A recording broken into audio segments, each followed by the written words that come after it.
நீ கொடுத்ததற்கே நன்றி சொல்ல முடியவில்லை இன்னும். இதில் அடுத்தடுத்து கேட்பதற்கு அஞ்சுதே என் உள்ளம். யா அல்லாஹ் யா அல்லாஹ் சுப்ஹானல்லாஹ்.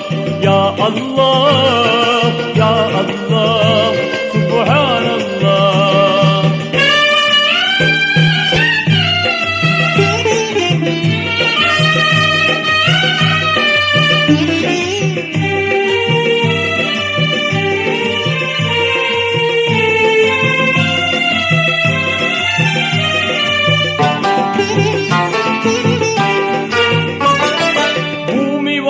மண்டலங்கள் பொருத்தமாக படைத்தாய், அதை புரிந்து கொள்ள புலன்களையும் திருத்தமாக அமைத்தாய்.